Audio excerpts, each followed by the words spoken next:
Imaginemos, en tierras altas de la península ibérica, entre los ríos Duero y Tajo, una aldea donde los meses del año van marcando el desarrollo de las laboriosas tareas de su campo. Luego ese está quitando los cardos del trigo, ese está segando a mano, el otro se trilla en la era, el otro es ya la recogida de la viña, el otro labra con la yunta de bueyes, el arao romano, el otro hace la matanza por noviembre. Situemos a esta población rural en la segunda mitad del siglo XII, en medio de un merecido tiempo de paz después de tanta convulsa batalla de conquista y reconquista, en un instante preciso en que el Islam ha retrocedido mientras prosigue el avance de la fe cristiana.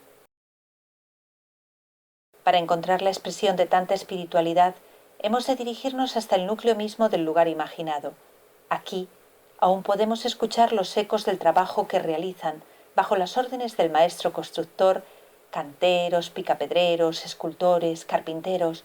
Lo hacen plasmando los cánones artísticos de un estilo arquitectónico que lleva más de un siglo recorriendo Europa e integrando en sí mismo la singularidad de cada uno de los rincones que visita en su camino. En torno a la iglesia románica se organiza la vida de esta población medieval. Pero, ¿qué hay de singular anexo al muro sur del templo? Algunos datos se conocen.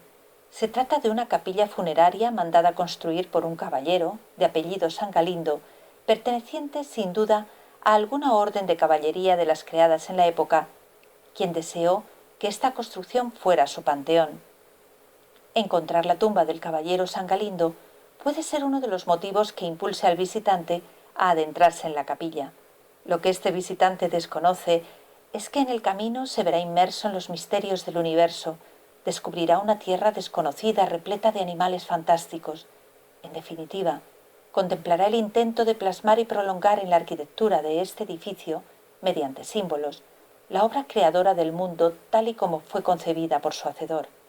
Los constructores de esta capilla se sirvieron de las dos teorías vigentes en su época para plasmar en el edificio religioso la cosmogénesis de su hábitat, huyendo por completo del azar. Una de las teorías es la topografía cristiana de Cosmas Indicopleustes, quien en el siglo VI después de Cristo escribió este tratado según la concepción tradicional y bíblica de la creación. En la representación del cosmos, que incluye esta obra, aparece una tierra rectangular, protegida por la bóveda celeste, pedestal del trono del Creador. ¿Quién como nuestro Dios, que se sienta en las alturas y se abaja para ver los cielos y la tierra? Todo comienza, pues, en la parte superior, en un punto, el óculo cenital, que aparece en innumerables construcciones sagradas y al que universalmente se le ha atribuido un sencillo significado.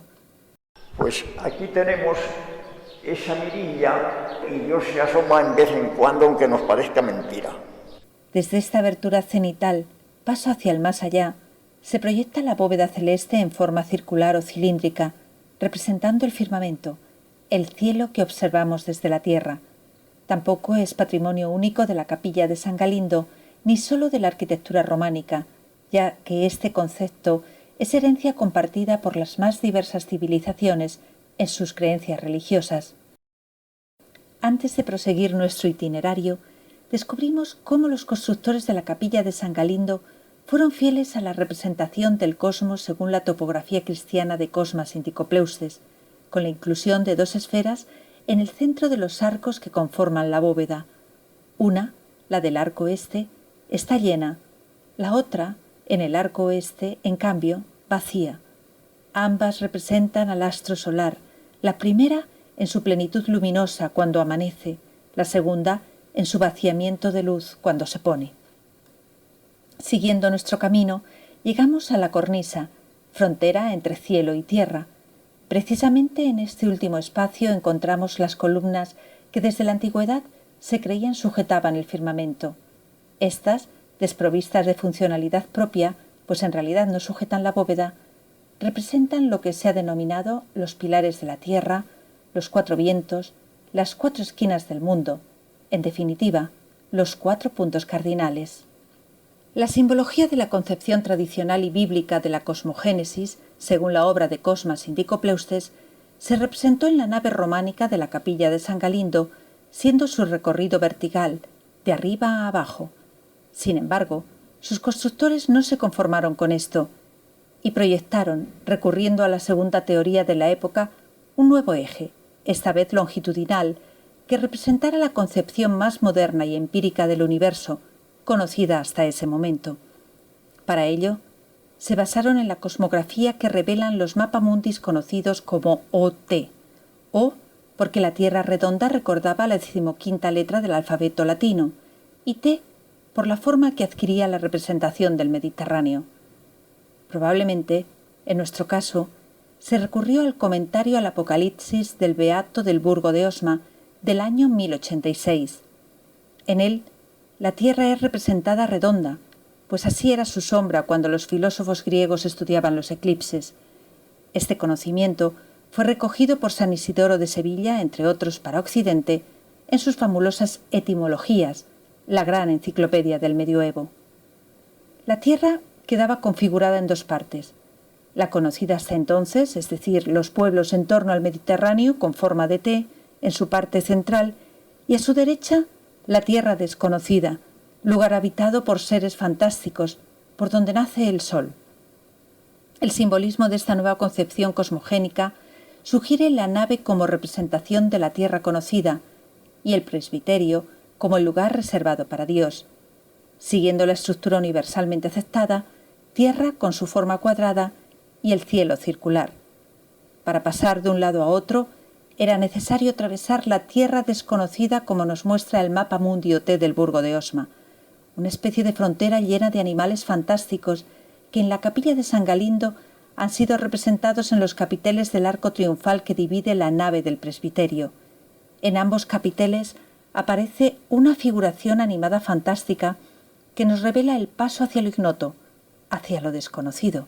En este capitel, que es la separación entre la nave y el cielo, entre la tierra conocida y la tierra desconocida, encontramos estos seres fantásticos. Por ejemplo, un onocentauro, cuerpo mitad hombre, mitad caballo y asno. Como representante simbólico de la parte lujuriosa del hombre, del mal que puede subyacer en el hombre, está cazando pues, la parte maligna, o que representa simbólicamente el mal, en la mujer, como es la mantícora, que sería el animal fantástico que sujeta en su grupa a la arpía, representada como un ave con un capuchón. Estas figuras simbolizan las fuerzas malignas y aparecen atadas, según se refiere San Juan en su Apocalipsis.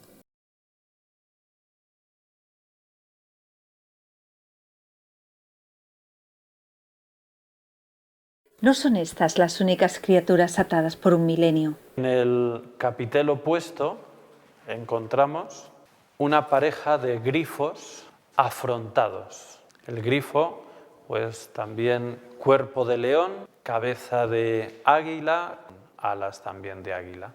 Que estos seres fantásticos se encuentran en la línea fronteriza entre la tierra conocida y la desconocida lo atestigua una hendidura en ambos capiteles, recuerdo de la existencia de una reja que de manera expresa separaba la tierra del cielo, es decir, la nave del presbiterio.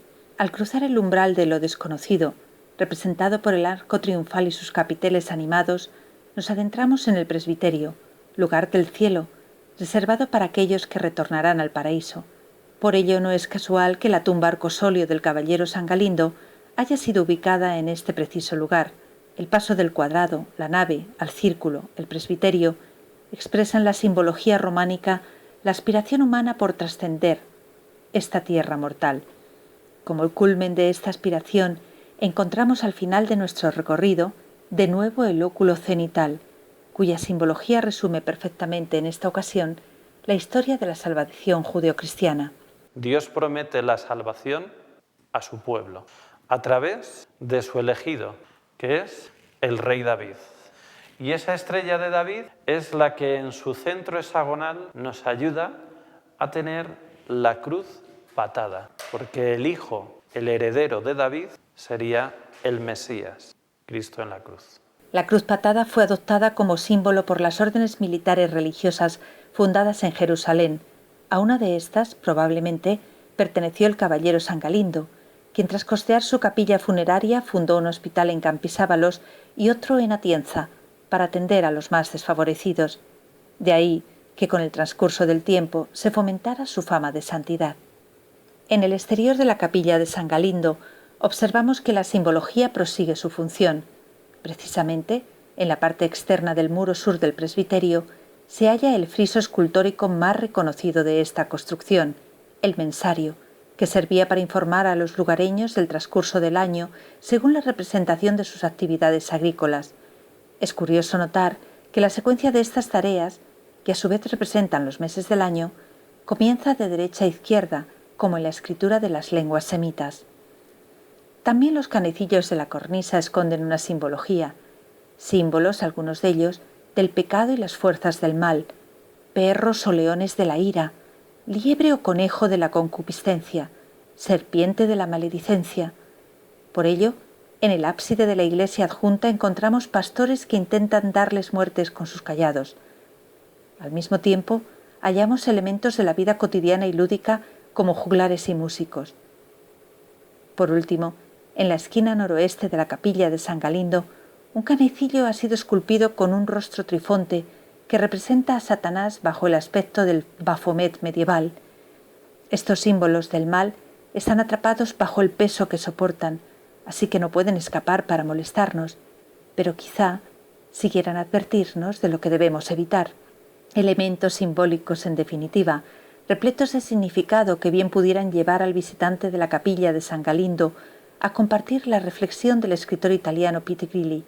Somos hombres que no vivimos como las bestias salvajes, en un mundo de cosas meramente físicas, sino en un mundo de signos y símbolos.